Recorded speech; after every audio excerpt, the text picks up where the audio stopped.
Shalom saudara, dimanapun Anda berada, saya ucapkan selamat hari Minggu, selamat beribadah. Namun sebelum kita masuk di dalam renungan kita hari ini, bagi yang belum subscribe, saya persilakan untuk subscribe dan tekan tombol lonceng agar saudara dapat notifikasi setiap kali kami mengupload video-video baru. Nah, sebelum kita masuk di dalam tema renungan hari ini, saya ajak kita semua masuk di dalam doa. Terima kasih Bapa, di dalam nama Yesus Kristus, Engkau yang ada dekat bersama-sama dengan kami semua. Kami mengucap syukur atas hari yang baik ini, sebuah kesempatan yang indah buat kami, untuk kami Kau izinkan masuk di dalam renungan kebenaran firman-Mu. Berkati setiap telinga yang mendengar, dan berikan kepada mereka juga hati yang jernih, yang siap untuk menerima segala kebenaran firman Tuhan. Sekali lagi, urapi bibir mulut hamba-Mu, agar segala apa yang keluar dari mulut bibir hamba-Mu sungguh merupakan berkat bagi setiap telinga yang mendengar. Di dalam nama Yesus, kami ucap syukur, haleluya, amin. Saudara, renungan kita hari ini dengan tema Rusia versus Ukraina. Pertempuran dua negara yang sampai hari ini masih berjalan. Ya. Dan tentu kita tidak berbicara dari sisi politik, tetapi saya tertarik ada sebuah proses. Memang di mana ada dua negara yang berselisih selalu mempengaruhi kepada negara-negara yang lain. Antara lain, apakah yang di Indonesia ada pengaruh? Ada, saudara. Yang saya tertarik hal apa? Hal proses evakuasi warga negara Indonesia yang ada di Ukraina. Nah, saya percaya setiap negara pun yang punya warga di tempat itu, mereka akan memikirkan berjuang untuk keselamatan warga negaranya. Dan saya tertarik sekali, ternyata proses evakuasi bukanlah perkara yang gampang, bukan perkara yang mudah, tetapi ya saya sebut bisa cukup jelimet ya. Apa yang mereka lakukan di dalam proses evakuasi ini? Pertama-tama, mereka mengadakan rapat-rapat internal yang terkait kepada beberapa pihak, baik itu BIN, BAIS, duta besar daripada negara-negara sekitar Ukraina, lalu mengajak para pihak yang akan dilibatkan dalam evakuasi, yaitu warga negara Indonesia. Apa yang perlu disampaikan kepada mereka, yaitu situasi sebenarnya, seperti apa yang sedang terjadi. Jadi harus mengerti yang dievakuasi ini. Lalu adanya kemungkinan halangan-halangan yang tiba-tiba muncul, ya, halangan-halangan seperti adanya wajib militer, ya. Kalau ada wajib militer kan berarti siapa yang mengemudikan bis yang akan mengangkut warga negara yang akan diselamatkan ini? Kan nggak ada, ya. Jadi itu halangan yang tiba-tiba diadakan jam malam, ya. Nah, ini semua membuat perencanaan itu tidak bisa berjalan dengan lancar, saudara. Bahkan halangan-halangan pasti akan terjadi kemacetan di mana-mana, ya. Kemacetan yang luar biasa.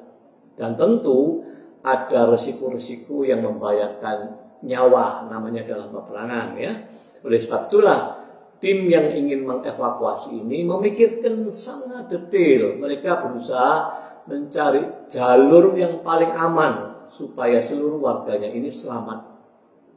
Ya, memang saya lihat warga negara Indonesia yang di Ukraina tidak terlalu banyak sih, tidak sampai ribuan, hanya ratus, ya, berapa ratus gitu ya. Nah, mereka cukup banyak juga yang sudah berhasil dievakuasi, namun masih ada beberapa yang masih di sana gitu. Saya mendengar berita ini sebab yang di sana itu karena mereka memang tidak mau dievakuasi, ya. Dan memang itu hak warga negara itu punya hak untuk menolak kalau tidak mau dievakuasi. Mungkin mereka beralasan karena punya keluarga, istri atau anak atau suami yang orang di situ, gitu, sehingga mereka keberatan untuk dievakuasi. Nah, halangan ini memang halangan yang kita tidak bisa paksakan, ya, kalau memang tidak mau. Belum lagi adanya pemindahan, ya, pemindahan apa? Pemindahan KBRI dari satu tempat ke tempat yang lain karena dianggap tidak aman lagi tempat itu. Saudara, semua proses di dalam evakuasi saya memikirkan bukan perkara yang mudah. Usaha dan perjuangan yang hati-hati, teliti, sehingga benar-benar jiwa warga negara itu yang utama. Keselamatan. Nah, saudaraku, semua peperangan di muka bumi ini, ya, itu tidak ada yang, sebetulnya nggak ada yang baik buat manusia. Karena Tuhan pun merancang dari awal skenario Tuhan, jadi blueprintnya Tuhan, itu menciptakan manusia itu semua baik adanya. Ya. Ini menjadi rusak semua, karena apa? Karena dosa, maka rusaklah keadaan di bumi ini. Ya.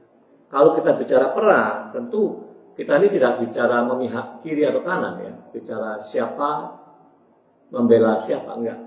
Tetapi kalau ada peperangan antar negara, pastilah di situ ada kepentingan tersendiri. Nah, ini susah kan?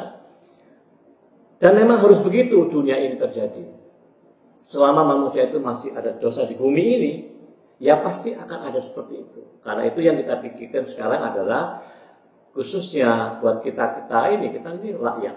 Ya. Jadi apa yang harus ada di depan kita? Doakan buat Rusia dan Ukraina. Ya.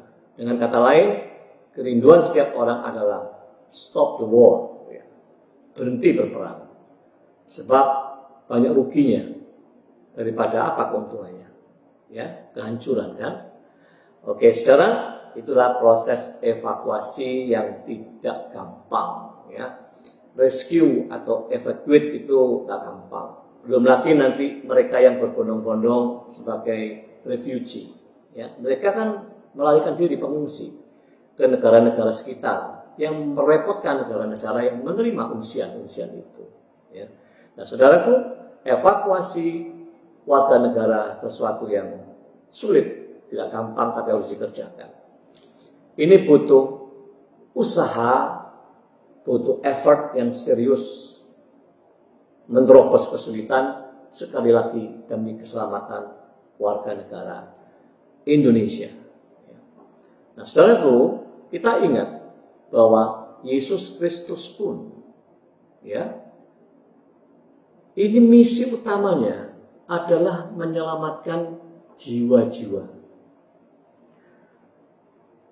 Tidak ada yang lebih dari itu. Sebab kita yang ciptaan ini sesungguhnya ini merupakan kerinduan dan kekasih penciptanya. Semua dirancang dengan tujuan semula yang sangat baik, sangat indah. Tapi karena dosa manusia, semuanya hancur dan rusak. Oleh sebab itu yang dirindukan adalah kita kembali sebagaimana rancangan Kristus yang semula. Kembali seperti rancangan semula. Saudara, mari kita mengingat bahwa apa yang diperjuangkan oleh Bapa, ya, pencipta melalui Yesus Kristus, itu kan perjuangan luar biasa untuk menyelamatkan umat ini. Saudara masih ingat Yohanes 3 ayat 16? Karena begitu besar kasih Allah akan dunia ini, sehingga ia telah mengaruniakan anaknya yang tunggal, supaya setiap orang yang percaya tidak binasa, melainkan beroleh hidup yang kekal. Inilah misi keselamatan. Ya, Tuhan rindu saudara semua dan saya hidup dalam kekekalan.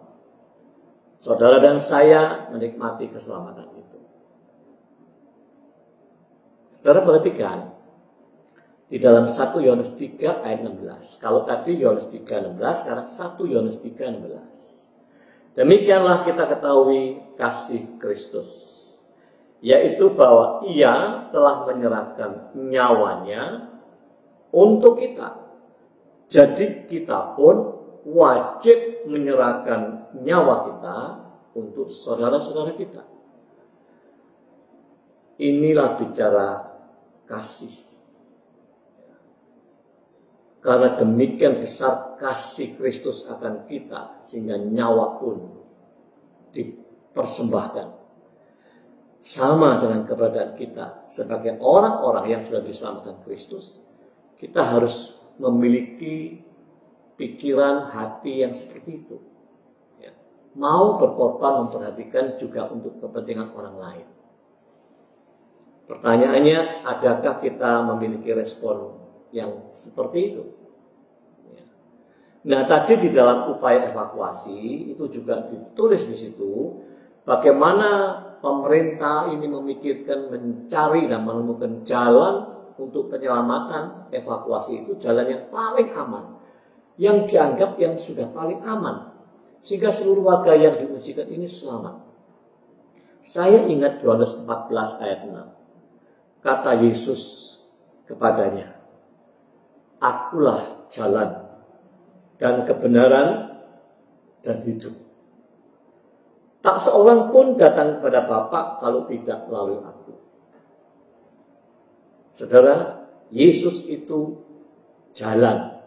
Ya, Yesus itu jalan. Jalan apa? Ini jalan kebenaran. Jalan yang harus kita ambil. Untuk apa? Untuk menuju sebuah kehidupan yang kekal, keselamatan. Akulah jalan, akulah kebenaran dan hidup. Ini jaminan yang Yesus berikan kepada semua orang. Inilah jalan keluar. Saudara dan saya, kalau kita ingin mencapai ujung itu, kehidupan kekal, selamat bersama-sama dengan Yesus Kristus yang menciptakan kita semuanya. Ya, saudara, I am the way. Ya, ini ya. Kalau tadi evakuasi bingung cari the way, jalan yang benar, jalan itu adalah yang membuat rakyatnya selamat, makanya selamat. Tuhan sudah jelas menyatakan dirinya, akulah jalan itu. Akulah kebenaran itu. Menuju kehidupan kekal. Selamat bersama Kristus.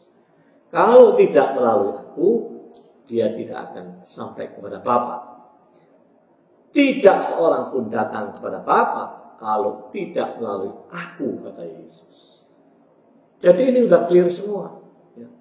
Siapa yang engkau merindukan menemukan keselamatan itu, sampai kepada hidup kekal yang sebenarnya itu, Yesuslah jalan. Satu-satunya jalan kepada Bapa. Itulah iman orang percaya. Yang percaya kepada Tuhan Yesus yang menyatakan dirinya, aku orang Kristen, aku orang bergereja. Ya, mari kita hidupi kebenaran itu, saudara. Nah, kita kan bicara tadi tentang peperangan dua negara. Kenapa kok sampai perang? Ya, sebab itu mereka masing-masing punya kepentingan. Ya, masing-masing negara itu punya kepentingan sendiri. Ada sesuatu yang diinginkan. Mungkin juga pihak lain, pihak ketiga yang punya kepentingan yang berdampak kepada peperangan dua negara ini.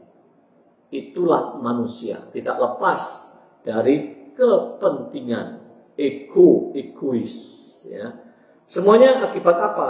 Kok manusia bisa egois untuk kepentingan sendiri, tidak peduli? Dosa, semuanya karena dosa yang merusakkan seluruh bumi ini. Saudara, orang-orang percaya harus sungguh hati-hati serius tentang perkara dosa. Jangan menyepelekan.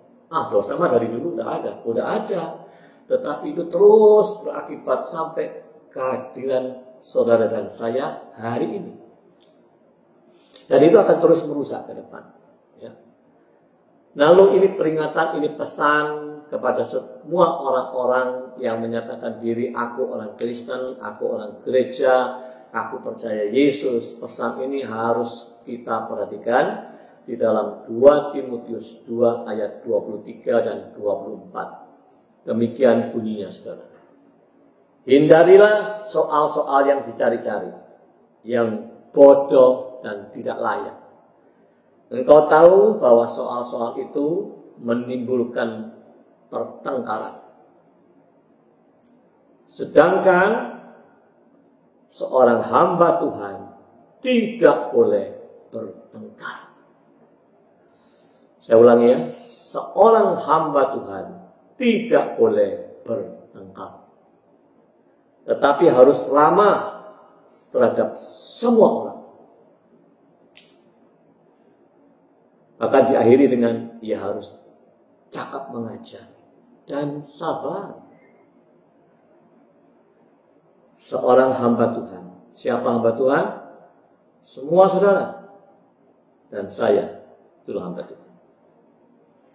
Tidak boleh bertengkar. Lalu saya lanjut 1 Yohanes 3 ayat 15. Ini ayat peringatan.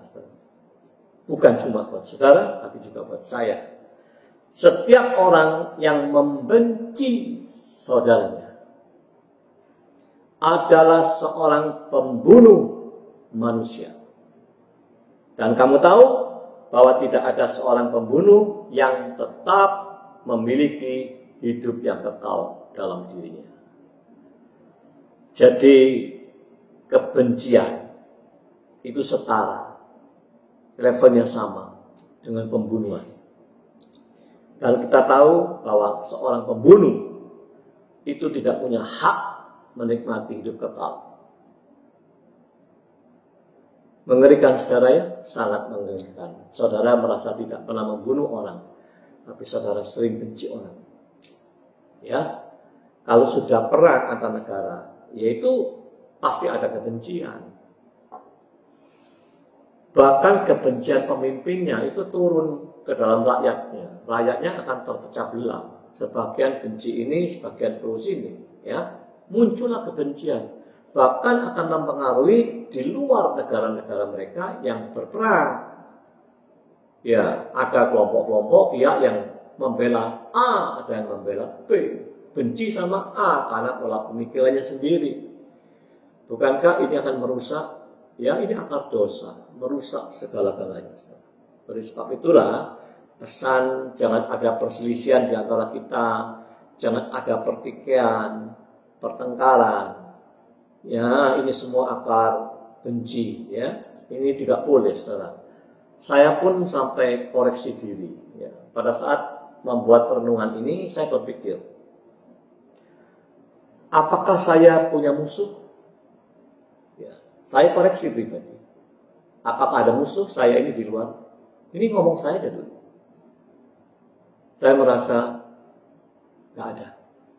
Ya. Tapi di luar sana saya nggak ngerti kalau ada rekan-rekan atau orang lain yang merasa musuh sama saya. Ya saya mohon. Nah, ya diampuni. Karena saya nggak tahu ya. Ya ampunilah saya kalau saya sampai menjadikan engkau musuh. Ya, tapi saya koreksi diri saya. Yang utama kan diri saya. Saya kan tidak bisa ngatur mulutnya dan hatinya orang. Tapi saya bisa ngatur mulut dan hati saya. Sebab itu saya koreksi. Saya nggak ada. Saya tak punya musuh di luar. Ya, dan merasa tidak ada musuh. Lalu pertanyaan kedua yang buat saya lagi. Kalau nggak ada musuh, tapi apakah engkau ada benci kepada orang lain atau seseorang? Saya koreksi. Kalau ada benci, diingatkan. Itu akar dosa. Itu sampah. Harus segera dibuang. Maka itu, saya pun harus belajar. Nggak boleh ada kebencian kepada seseorang. Nggak cocok mungkin. Pasti ya. Percayalah saya. Semua orang, ini pesannya, kebenaran firman. Semua orang itu tidak mungkin engkau juga saling baik 100% semuanya engkau senang, engkau cocok, nggak mungkin ya. Pasti ada kelompok atau orang-orang jenis tertentu yang engkau sangat tidak cocok ya. Karena tidak cocok itu kalau engkau tidak punya penguasaan diri, pengendalian, maka jatuhlah di dalam kebencian. Ada kan orang itu jadi benci tapi tidak punya alasan, cuma nggak seneng aku udah benci gitu ya. Nah, itu berbahaya. Kita tidak boleh membiarkan sampah-sampah ini di hati setiap orang percaya. Saya koreksi, ada tidak saya benci? Kalau saya benci, saya harus buang kebencian itu. Tapi kalau apakah saya tidak cocok pada orang-orang tertentu? Pasti ada. Ya pasti. Tuhan Yesus yang sempurna aja, apakah dicocoki semua orang? Tidak. Ya, bahkan mereka lari kepada level kebencian kepada Yesus. Nah, apalagi kita ini, saudara dan saya yang jauh dari sempurna. Apakah semua orang pasti cocok? Tidak. Ya. Maka kalau mereka tidak cocok, kalau mereka benci itu hak mereka. Ya, tapi bagian saudara dan saya adalah mengkoreksi apa yang bisa kita kerjakan. Jangan ada sampah, jangan ada kebencian. Ya. Lepaskan itu semua, kalau nggak cocok udah biasa. Kita nggak cocok sama si A. Karena si A apa? Ini banyak alasan. Orang nggak cocok tuh banyak alasan. Saudara. Oh, kalau dia aku nggak suka Pak. Kenapa? Mulutnya terlalu panjang, ya. Mulutnya itu panjang sekali, dia nggak cocok. Ya nggak apa-apa, nggak cocok. Kamu bisa merubah mulutnya juga nggak bisa. Tapi yang kamu bisa atur dirimu. Nggak cocok, ya nggak apa-apa. Tapi jangan benci. Gitu. Kalau ketemu tetap tegur sapa baik-baik. Atau kau nggak cocok sama si A itu. Kenapa? Tuh terlalu sombong Pak.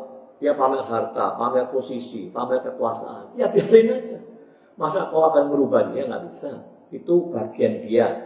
Bagianmu jangan tersinggung dong dengan orang seperti itu. Jangan benci dong. Ya. Aku nggak suka sama si B Pak. Kenapa? Penjilat. Waduh, suka penjilat. Ya biarin. Kau tidak akan bisa merubah dia. Kecuali dia yang bertobat. Tapi kau bisa ngatur hatimu. Ngatur perasaanmu. Ya. Jadi kita belajar. Kan ada istilah memang. Dia nggak cocok Pak kalau dua orang itu. Memang chemistry-nya beda. Kan gitu enggak istilahnya ya. Chemistry-nya beda, nggak ketemu. Ya nggak apa-apa. Biasanya kalau chemistry-nya lain nggak bisa bersahabat. Tapi ya berteman biasa saja. Sehingga apa? Hatimu tidak diracuni sampah kebencian. Nah, Tuhan nggak suka loh kebencian. Sebab benci itu kadarnya, levelnya itu sama dengan pembunuhan. Kalau kebencian itu terus, maka engkau hilang, tidak punya hak kehidupan kekal. Ini firman yang katakan 1 Yohanes 3:15. Ya, berbahaya kan? Berbahaya sekali, saudara. Makanya lewat peristiwa peperangan Rusia Ukraina ini, saya belajar sesuatu nilai, ya, terutama di dalam sudut kerohanian. Memang ya, kalau perang itu karena dosa. Iblis suka mengadu domba. Hasilnya yang baik ada nggak ada, ya kehancuran. Dampak buruk banyak, ya. Nah, sama saudara. Dari segi rohani, jangan ada benih benci. Kalau saudara sekedar nggak cocok atau chemistry-nya beda, biasa. Tapi perkara benci atau enggak itu hatimu yang menentukan, ya. Saya apakah cocok dengan semua tipe orang? Tidak, saudara. Ya, ada orang-orang yang jenis-jenis begini, karakter begini, saya agak sulit untuk menjadi akrab, itu sulit. Tapi saya harus sadari, saya tidak boleh benci. Apa hak saya benci kepada mereka, gitu loh ya? Enggak ada. Tapi saya harus berani dan bisa mengatur isi hati saya, pikiran saya. Ya. Ingat saudara, otak manusia. Saya dapat gambaran baru. Otak manusia itu adalah kendaraan. Pengemudinya itu adalah jiwa saudara. Saya ulangi ya, otak saudara itu adalah kendaraan. Yang mengemudikan adalah jiwa saudara. Pikiranmu, caramu berpikir, jiwa itu pikiran, perasaan, kehendak, ya, jiwamu itu berada di otakmu. Maka dari itu saya diingatkan kembali, biarlah Roh Kudus, hati nuranimu yang dipenuhi oleh kebenaran. Hati nuranimu inilah yang akan mengajar jiwamu, yang mengajar otakmu. Untuk apa? Supaya jiwa ini terpengaruhi oleh kebenaran. Kalau dikuasai oleh kebenaran, maka hidup kita yang mengemudikan otak ini, kita sehat. Ya. Sebab itulah saudaraku, sekali lagi, inilah sulitnya Tuhan terhadap manusia. Tuhan Maha Kuasa, Sang Pencipta. Kita ciptaan. Dia subjek, kita objek. Tapi ada kesulitan Tuhan, satu perkara. Sebab Tuhan itu sudah menempatkan saudara dan saya itu dengan free will.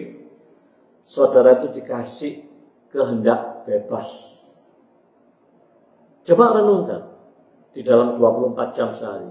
Engkau punya kebebasan enggak? Punya. Walaupun engkau sudah mendengarkan firman hari ini, engkau punya kebebasan mau meresponi atau menolak.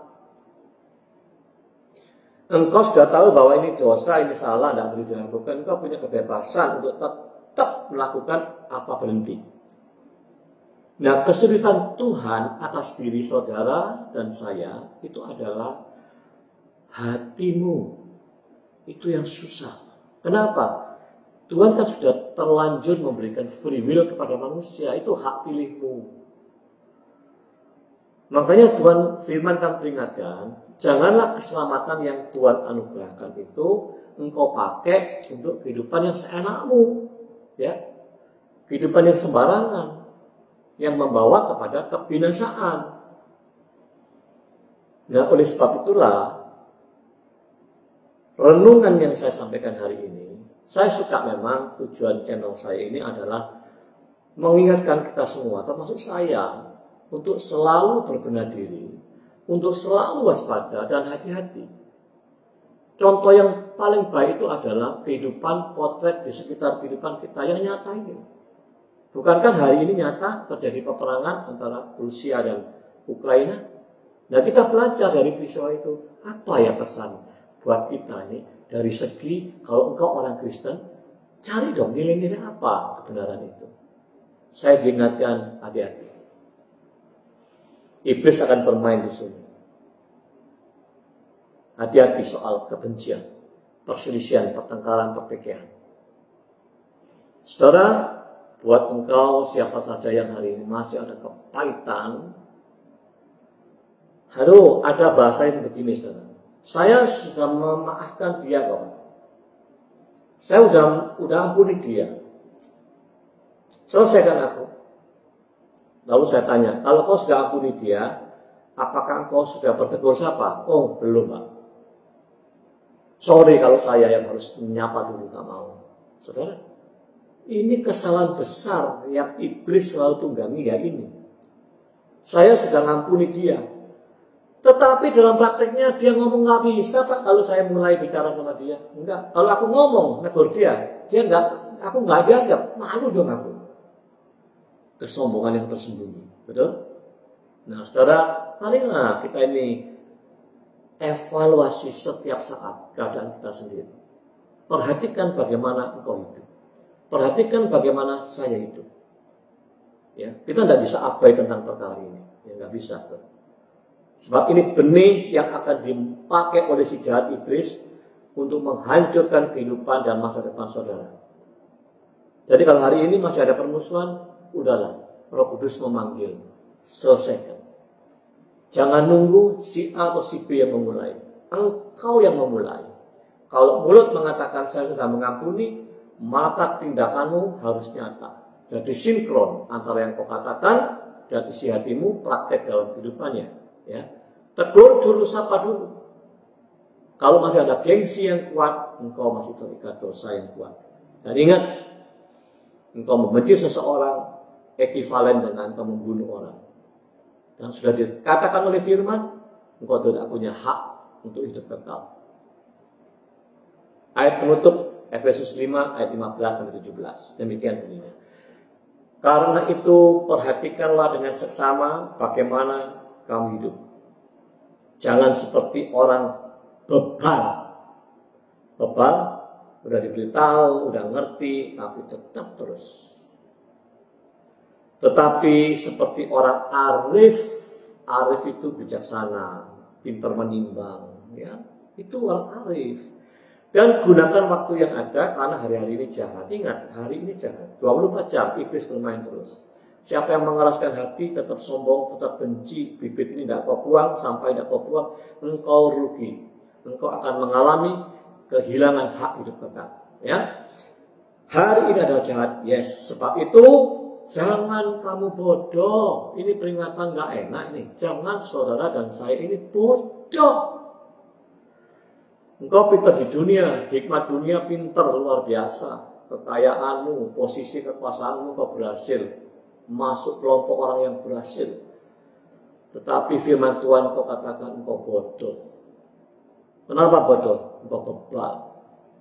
Engkau mengerti ada sampah pada mau buang. Engkau sombong. Ya. Tetapi usahakanlah. Saya suka kata ini. Usahakanlah. Itu artinya berjuanglah. Berjuang. Paksakan ini. Jiwa ini. Ya. Berjuang, usahakan. Supaya apa? Supaya mengerti kehendak Tuhan. Ayo saudara. Usahakan dirimu semua.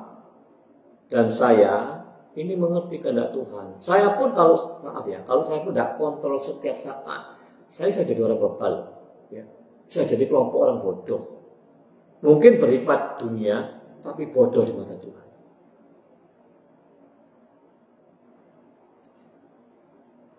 Demikianlah saudara firman Tuhan, biarlah kiranya ini sungguh membangun setiap kita yang percaya Yesus. Kita berdoa. Bapakku di dalam surga, terima kasih Roh Kudus Engkau yang sudah mengajar kami lewat peristiwa keadaan yang kami dengar, kami lihat hari-hari kami ini. Kalau ada perang Rusia-Ukraina yang sudah memakan banyak korban, juga berdampak kepada negara-negara lain, termasuk kami Indonesia, di mana kami harus berpikir untuk menyelamatkan warga negara Indonesia yang di sana. Semua butuh perjuangan, butuh hati yang benar. Terima kasih Roh Kudus, ajar kami supaya kami ini tidak ada benih-benih kebencian yang semuanya juga akan menimbulkan perselisihan, pertengkaran, pertikaian. Jangan ada benih juga egois yang hanya mementingkan diri sendiri. Pokoknya diri sendiri, pokoknya diri sendiri. Jauhkan kami dari perselisihan, pertikaian, permusuhan. Karena firman-Mu hari ini sudah mengajar kami sangat terang. Siapa membenci sesama saudara kita, engkau sama dengan membunuh. Dan engkau tahu bahwa orang yang membunuh itu engkau tidak punya kesempatan hidup kekal. Berarti kita menuju binasa. Tuhan Yesus, Roh Kudus yang baik, ampunilah kami. Ajar setiap kami supaya kami berani mengkoreksi diri setiap saat.